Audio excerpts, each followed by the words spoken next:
Hi guys, welcome back to my channel. If you're new here, my name is Yolanda Melody. So I was struggling to think of what to film today, and a process that I've been trying recently is thinking what kind of issues are people struggling with right now and how can I fix them? How can I help? And then it came to me that one thing I know that so many people are dealing with at the moment is a lack of inspiration. So many of us have become so hyper aware of all of the negative things that are going on in the world that after a while it starts to take its toll. And eventually it's almost like we forget how to actually enjoy life again. Trust me, I've been there. So the whole premise of this video is going to be how to reignite that fire of inspiration. So these are not going to be in any particular order. I'm just going to reel it off because different things will work for different people. But I've done all of these things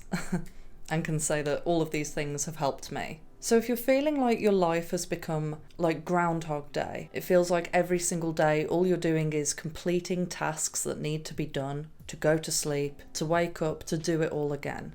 For a lot of people, if they're experiencing this feeling, they're also experiencing the concept that time is speeding up. This can also affect your memory because if you've got into a routine where every single day looks the same, your brain becomes lazy and you start to go on autopilot because there is nothing new going on. There's nothing new for your brain to register. So one major way to tackle this is to simply try something new. It doesn't even just have to be one thing. It can be multiple things, but one way or another, change needs to happen. You need to change things up. Do you remember how when you were a child, time seemed to go extremely slow, but in a good way? A week felt more like a month. A lot of people think this is just a strange anomaly, but there's actually a reason why this is the case. It's because when you were a child, everything was new. Every single thing that you encountered, which not only kept you in the present moment because the present moment was so good, but it also inspired you constantly. And then for so many people, they get into adulthood and they get stuck in a routine of doing exactly the same thing every single day. And when you're doing that, nothing new is being presented to you, apart from content on social media, which is not the answer. Okay, I know I'm a content creator, but this is probably the reason why so many people get addicted to their phone, because you can scroll through TikTok and you can see something new. But as we all know, that doesn't satiate anything. It doesn't give you any real satisfaction. What you need is to experience something that is out of your comfort zone, something that is different.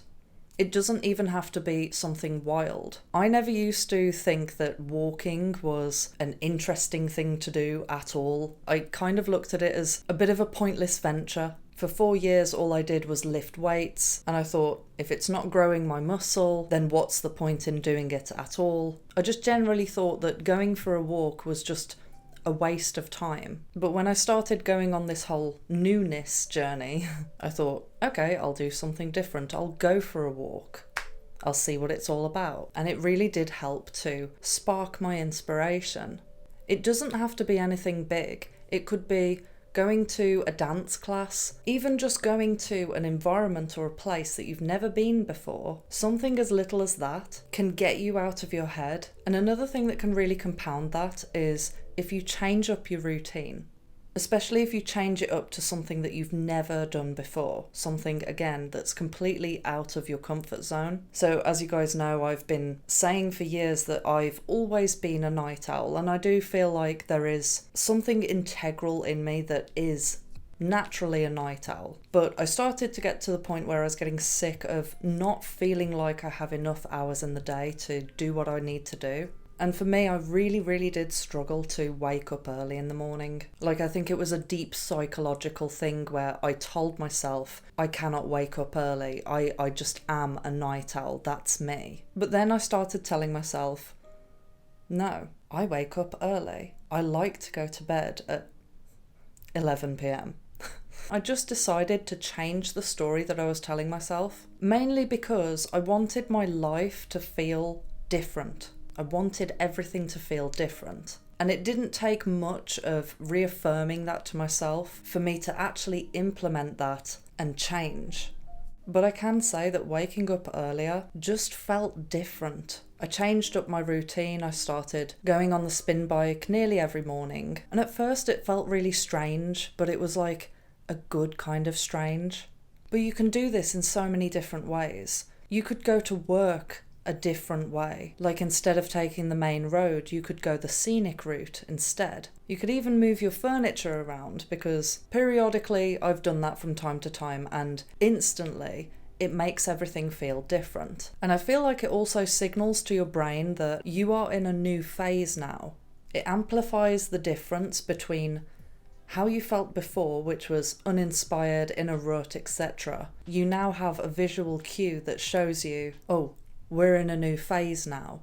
So this next one is for all the deep thinkers out there, which is basically all of you guys. Step out of the norm. Nothing is more uninspiring than having boring, normal conversations about normal human things, right? If I get drawn into too many worldly things, like if I get too drawn into the Matrix or the 3D, it is one of the fastest things that makes me feel uninspired. I feel most inspired when I'm having conversations about weird subjects, philosophy, psychology, deeper things. When you get too focused on the daily grind of achieving goals, ticking off to-do lists and what's going on at work, etc., it sucks out all of the magic from your life.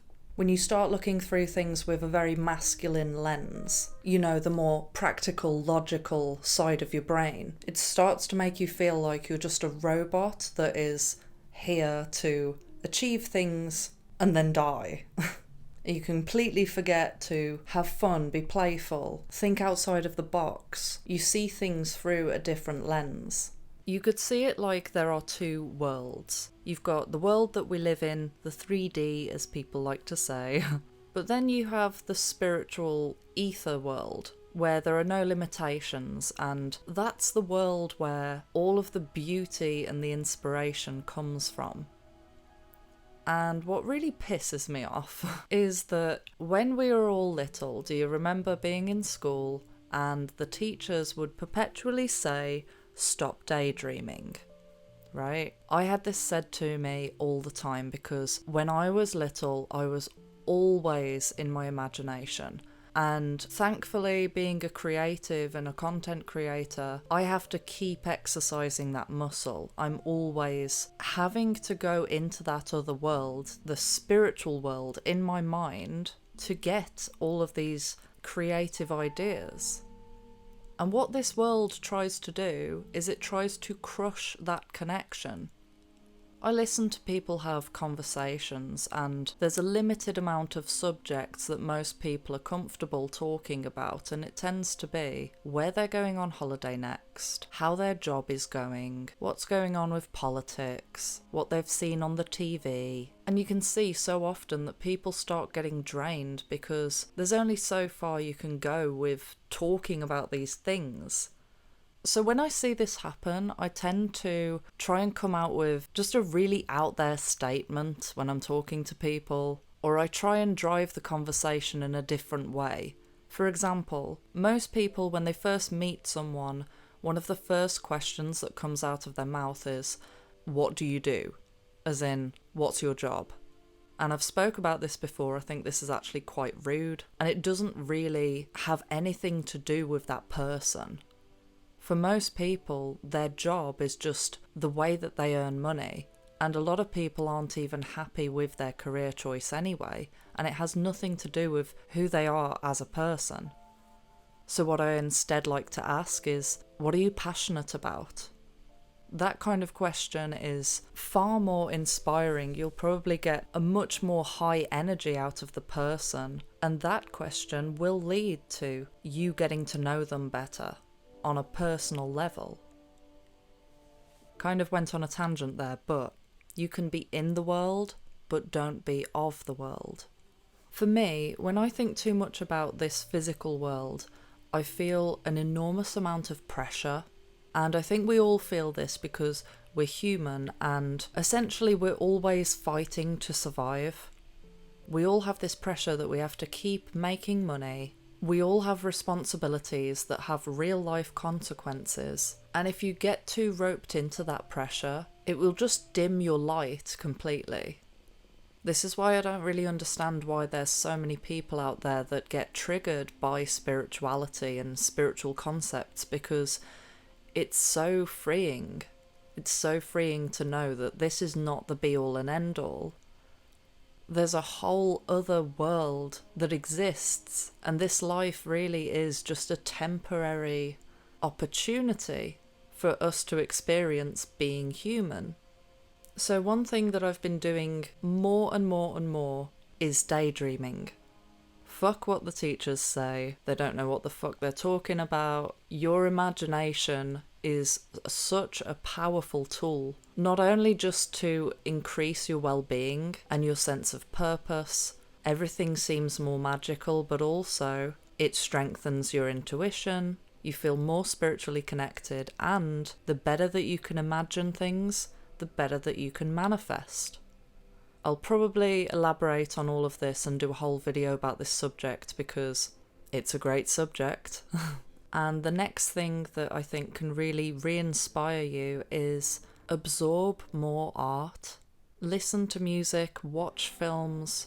I know that I said earlier that content is not the answer, but I think that watching films and listening to music is completely different. I myself am obsessed with film and cinematography, and music, obviously. And I know that it's very unfortunate that all of the major film companies and record companies are run by evil people who put negative subliminals in absolutely everything, but I refuse to live a life where I am not allowing myself to consume art. I still have a huge appreciation for beautiful lighting and colour grading and outfit design. Maybe it's just me, but I'm a sucker for good production. I even found that after a while, looking at my own videos, I knew that there was so many areas where I could improve, and one thing that re-inspired me so much was making the effort to do all of these improvements and tweak some things here and there. There's this huge push that's happened over the past few years that I've noticed where people are being encouraged to not improve. I don't know whether any of you guys have noticed this, but I see this messaging everywhere. And I suppose this ties into my previous video about negative self-talk. It's this whole idea that you can't improve and love yourself at the same time. But the same thing goes for your creations and your work. It's like the world has become so fast-paced and there's this huge drive for mass consumption. It really does seem sometimes that nowadays it's more about quantity than quality. And that can demotivate people so much and make them think, well, what's the point in putting in effort and making sure that what I'm producing and what I'm doing is top quality when it scarcely matters anyway because people don't value quality at the moment. But trust me, people will always value quality. And I refuse to give in to the pressure of posting every single day because honestly, it is very uninspiring when you know that you can do better, but you're choosing not to. I don't know whether anyone will find that piece of information valuable, but I just felt like sharing my experience. Anyway, let me know what you guys do to feel re-inspired. I'm sure that I could have mentioned 1,000,001 other things, but the things that I listed I feel like are the foundations. Thank you so much to every single person who likes, comments, shares and subscribes, and a special thank you to everyone who donates to this channel. It really does help a great deal. Love you, bye! Is this a game, or are you really falling for me? Because I lost my trust.